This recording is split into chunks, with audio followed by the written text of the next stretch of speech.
Les e-books, c'est juste nul, plus personne n'en a plus rien à foutre. Quand on voit des entrepreneurs qui font moins de 20 000 € de chiffre d'affaires, moins de 50 000 et qui ont plein de lead magnets, différents tunnels, etc., c'est une espèce d'usine à gaz qui amène pas très loin et juste qui complique. Qu'est-ce qui va se passer? Ils ne vont jamais implémenter pour 90% d'entre eux. Si on n'a pas de stratégie d'emailing derrière, Ça sert à rien. en fait, ça ne sert à rien. S'il y en a, ils ont vraiment le pléthore de lead magnets, mais oui, et de tunnels et de choses compliquées, et c'est absolument pas nécessaire pour faire déjà 100 000 € de chiffre d'affaires. Quand on vous dit des trucs, c'est qu'on a fait les conneries et qu'on a vu des dizaines de personnes faire les conneries.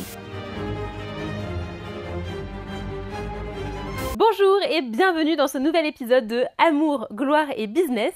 Et aujourd'hui, nous allons parler de... On va parler du problème avec ton lead magnet. On attaque tout de suite dans le vif du sujet. Pas le time. Ah ouais, dis donc. Pas le time. Hein. Problème avec le lead magnet, on va parler de ça et on va parler de nous, ce qu'on a fait quand même comme lead magnet, ce qu'on peut recommander, ce qu'on peut ne pas recommander. Et voilà. Paf, sans plus attendre. J'ai peur. Moi, si tu veux, je commence. Non, je rigole. Autre nom qu'on leur donne, c'est les freebies, pour Aussi. ceux qui utilisent ce terme-là.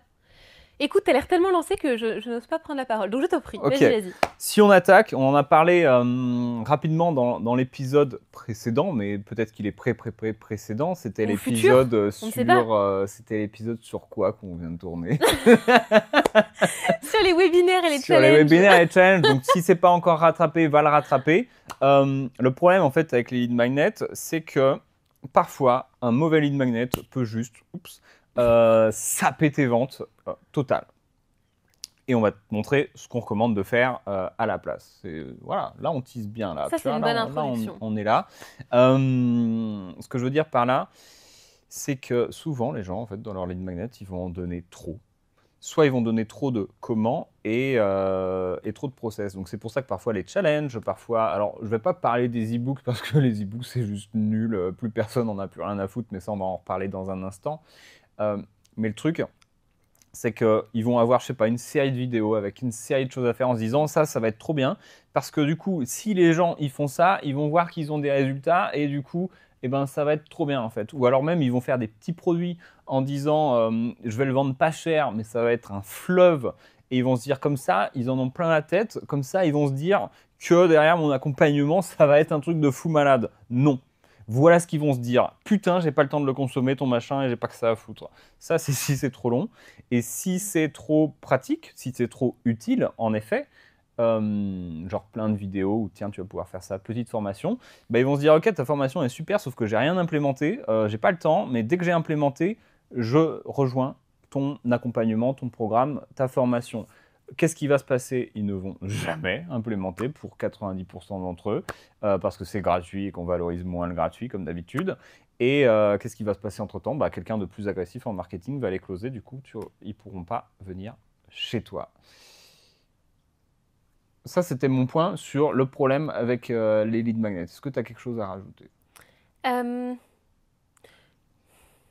Non, je pense que tu as tout dit. Enfin, ce que je peux rajouter, c'est qu'effectivement, c'est un engagement en temps pour les gens qui téléchargent le lead magnet s'il est assez conséquent à consommer, etc. Et où du coup, ils doivent se dire, ah bah, je vais attendre d'avoir fini ça avant d'aller sur l'offre payante. Donc effectivement, ça peut ralentir en fait le processus d'achat. Et s'il y a trop de choses, ben oui, ça va pas. Et surtout si c'est trop de choses sur la solution. Parce qu'on va y venir justement sur un lead magnet bien pensé. L'idée, c'est que ce lead magnet, le contenu, éduque sur la bonne solution qu'il faut adopter. Et donc cette solution, par contre, c'est la solution qui est payante. Donc si tout est dans le lead magnet, effectivement, ça risque de coincer au niveau des ventes. Donc je ne peux pas le dire tellement mieux que ça. Ok. Du coup, toi, qu'est-ce que tu as fait? Qu'est-ce que tu recommandes? Qu'est-ce qui a bien marché? Qu'est-ce qui n'a pas bien marché? Alors, j'ai eu plein de lead magnets différents. Sur ma boîte précédente, on en avait plein. Alors en fait, on avait le tunnel qui était celui de la Side Project Week, donc le challenge pour ensuite acheter le programme Side Project. Et là-dessus, l'entrée tunnel, donc le lead magnet, c'était de participer à ce challenge. Donc on avait ce système-là. Et donc nous avons fait un épisode sur les challenges spécifiquement. Et donc on vous invite à aller l'écouter, c'est déjà sorti. Je suis moins bonne que PB quand même pour Si les on est appels sur à l'action. YouTube, je le fais apparaître ici et ouvre-le dans un nouvel onglet et va le voir juste après. Exactement. Donc j'avais ça. Mais j'avais aussi tous les autres lead magnets, on va dire contenus à télécharger. Alors effectivement des e-books, comme tu dirais, c'est juste que des e-books, sauf qu'il n'y a pas marqué télécharge ton e-book. Il y a marqué télécharge telle promesse en fait. Et donc on en avait plusieurs, on avait le quiz quelle reconversion est faite pour toi. Les quiz ça marche très bien, les leads étaient vraiment pas chers parce que c'était de la publicité donc les leads étaient pas chers. On avait les conseils pour la reconversion, on avait l'ikigai, enfin on testait en fait plusieurs lead magnets comme ça et le principe était toujours le même, c'est du contenu qui a de la valeur mais qui ne va pas résoudre le problème non plus de l'audience et derrière un tunnel email pour convertir sur le produit payant en fait. Pour le coup c'était un petit produit, c'était pas directement un gros produit. Et là du coup sur mon nouveau business, sur Dolce Business en termes de lead magnet, alors moi là où je récupère le plus d'adresses email c'est avec mon canal Telegram parce que du coup à chaque fois que je fais une story, à chaque fois que je fais un audio Telegram je fais une story avec un screenshot en disant bah voilà ce dont je parle dans le canal Telegram aujourd'hui, donc commente Go Telegram pour pouvoir aller l'écouter. Et ce qui se passe c'est que du coup les personnes qui commandent Go Telegram mettent leur email, moi je récupère l'email, elles ont accès au Telegram. Donc je récupère quotidiennement des gens comme ça, des abonnés comme ça, donc j'ai ce lead magnet qui est assez particulier. Et sinon j'ai j'ai eu il y a quelques mois, j'avais fait un carnet de rentrée. Alors là, tu m'avais dit, dis donc, est-ce que c'est la meilleure idée? On avait un petit peu douté de ça. En fait, j'avais fait un carnet de rentrée, quelque chose de gratuit, où dedans, il y avait toute une série de questions. Donc, c'était quand même assez chronophage pour les gens qui le téléchargeaient de le faire, pour faire un bilan sur leur business. Et donc, pour faire un bilan sur comment ils se sentaient dans leur business, sur leurs chiffres, sur l'acquisition, la vente, les offres. Enfin bref, vraiment un bilan 300. Ah, le petit sourire qui veut dire qu'il a une objection ou un truc à dire, je finis. Et où il pense au prochain épisode. Ça, c'est quand il y a le petit sourire. Et donc, l'idée, c'était de permettre aux gens de faire un bilan sur le business. Quel était l'objectif de ce lead magnet? Bon, le premier, c'était moi de me faire plaisir parce que j'avais envie de faire ce truc-là. Donc juste, je l'ai fait, ça m'a pris... j'ai passé 2-3 jours à le faire, je l'ai proposé, j'étais contente. Donc rien que ça, c'était très bien. Mais c'était aussi de me dire, avec ça, ils vont avoir un recul sur leur business et ils vont pas non plus avoir la solution de comment résoudre les problèmes. Donc il y avait des pistes de solutions dedans, mais c'est surtout faire le bilan et donc se rendre compte de est-ce que ça va ou est-ce que ça va pas dans le business. Et si tu te rends compte que ça va pas dans le business, tu te dis, ok, Charlotte, elle est sérieuse, c'est carré et j'aime son approche là-dedans. Donc, pour résoudre le problème qui est apparu au grand jour dans ce carnet, là, je vais aller acheter chez elle, en fait. Donc, c'était ça la stratégie aussi qu'il y avait avec ce carnet-là. Donc, voilà. Et là, au moment où on enregistre, il n'est pas encore sorti, mais il y a moyen que d'ici la sortie de l'épisode, ce soit le cas. On sort le quiz « Quelle Dolce Vita est faite pour toi ?» Bon, on a totalement remasterisé le côté reconversion. « Quelle Dolce Vita est faite pour toi ?» Et donc, si jamais il est sorti, on mettra le lien. S'il n'est pas encore sorti, il faudra attendre. Et donc ça, l'idée de ce quiz, c'est donc un lead magnet, c'est de promouvoir en fait la philosophie que j'amène dans mon contenu et d'avoir un truc un peu fun, un petit peu ludique parce que souvent ça marche très bien les quiz pour ça. Et derrière, bien sûr, c'est le type de Dolce Vita qui est faite pour toi et maintenant comment ton business peut te permettre de vivre cette Dolce Vita. Et là, on va sur quelques recommandations business, mais vraiment très, très courtes, hein, c'est vraiment l'essentiel. Et derrière, il y a la série d'emails pour engager l'audience, etc. Après, moi, je suis sur une stratégie de lancement, donc il n'y a pas, en tout cas actuellement, la possibilité d'acheter après avoir téléchargé le lead magnet. Mais sur le principe, en tout cas, c'est ça. Donc voilà mon historique avec les lead magnets. Okay. Est-ce que ça répond à ta question et qu'en penses-tu?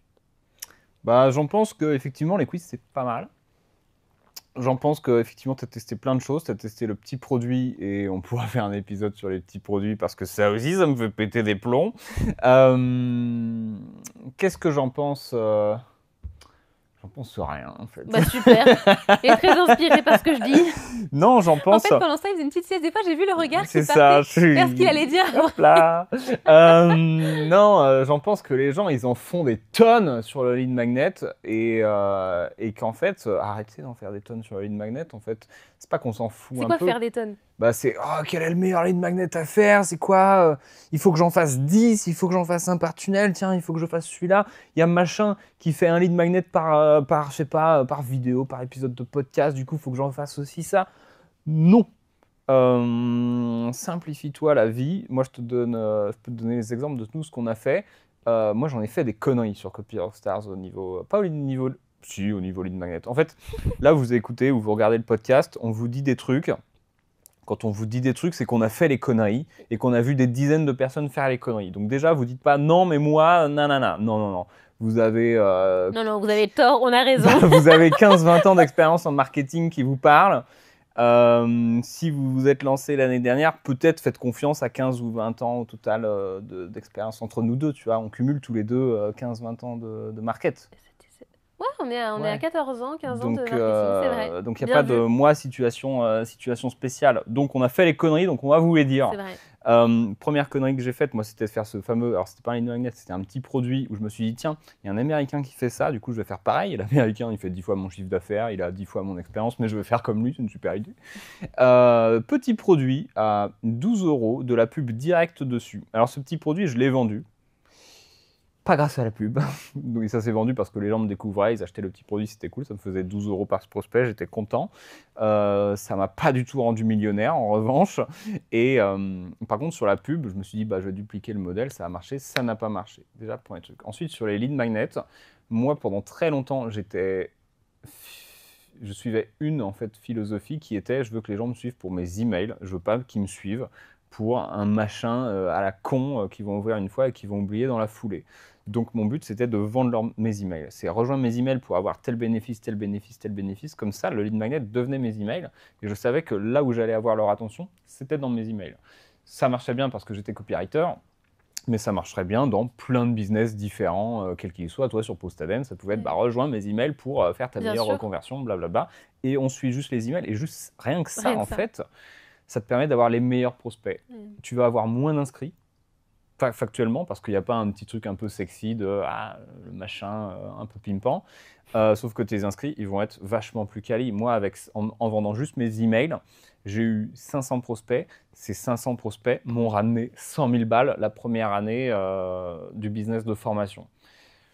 Très content, tu vois. On avait, je ne sais plus combien d'euros par prospect, mais c'était un truc indécent par rapport aux chiffres du marché. Il y avait le petit produit, du coup, bah, ça faisait des petites ventes, mais sinon c'était un peu un échec sur la pub. Et ensuite, on a lancé un autre truc qui était un modèle d'email de bienvenue. Celui-là était pas mal, parce que là, tu as un modèle qui est vraiment, il te permet de résoudre un petit problème, c'est l'email de bienvenue, mais ça ne résolvait pas le problème de l'emailing en général.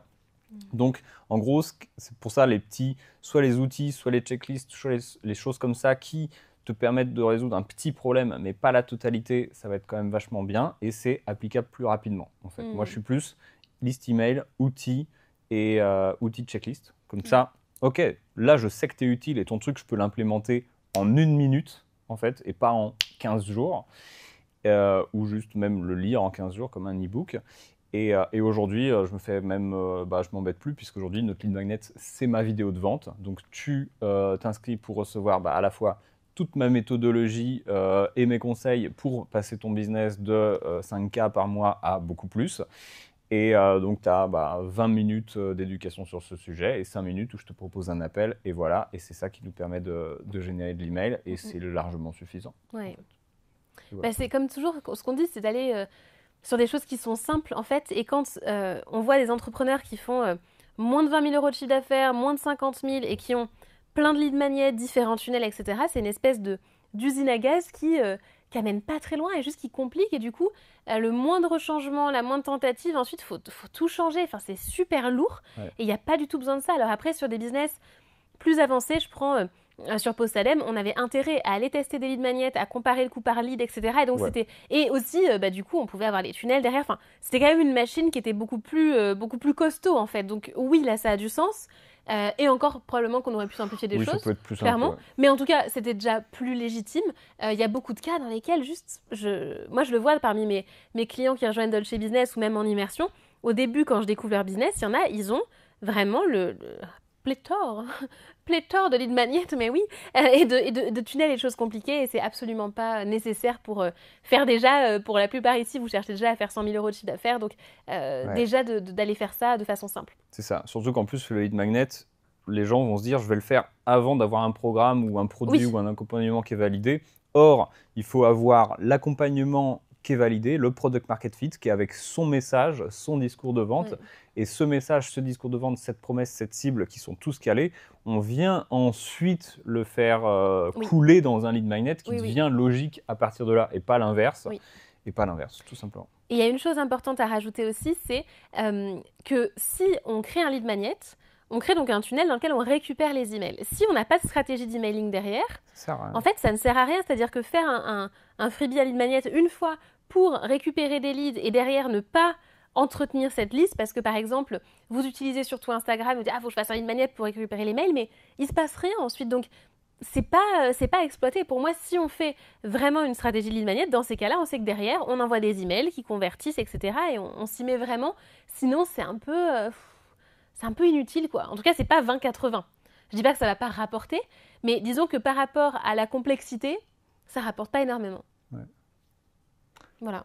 C'est clair. Notre avis sur les lead magnets. Donc, je pense que ce qu'il faut retenir de ce qu'on s'est dit ici, c'est de toujours privilégier quand même la simplicité entre le moment où une personne nous découvre et le moment où elle achète, de réduire au maximum le chemin entre les deux plutôt que de chercher à rajouter des couches parce qu'on entend à droite à gauche, objet brillant, qu'il faut faire tel type de freebie, de tunnel, de machin, de truc. Donc on simplifie ce parcours au maximum parce que du coup ça simplifiera l'achat pour les prospects et nous en tant qu'entrepreneurs ça nous simplifie la vie parce qu'on n'a pas à penser à toutes ces étapes parce qu'il ne faut pas oublier que quand on a tout un petit tunnel il y a le petit countdown qui expire et puis qui marche pas et puis là ça pète et puis machin donc, et puis pour amener d'une étape à l'autre il faut faire un email, une page de remerciement, enfin on a l'impression que c'est pas grand chose mais en réalité il y a plein de petits détails auxquels il faut penser. Donc je pense que la première chose à retenir c'est de faire le plus simple possible.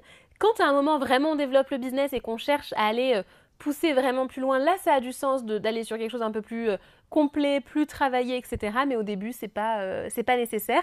Voire ça peut vous desservir en fait si vous partez sur un lead magnet qui tue les ventes, quoi. Ouais, c'est clair. Parce qu'il donne la solution, parce qu'il est trop complexe à faire, parce que les gens vont passer d'abord du temps là-dessus avant de se dire avant de m'engager sur quelque chose de payant, je vais déjà finir ce qu'il y a là-dedans, parce que votre lead magnet est mal pensé et en fait c'est pas représentatif de la qualité de votre travail. Moi j'avais une cliente comme ça qui avait un programme d'accompagnement super quali, essentiellement du coaching, un petit peu de formation, mais quand même surtout coaching, et son lead magnet c'était effectivement un e-book avec des exercices, etc. Mais c'était pas forcément très bien rédigé. Les exercices, ils étaient super chronophages, super compliqués à faire.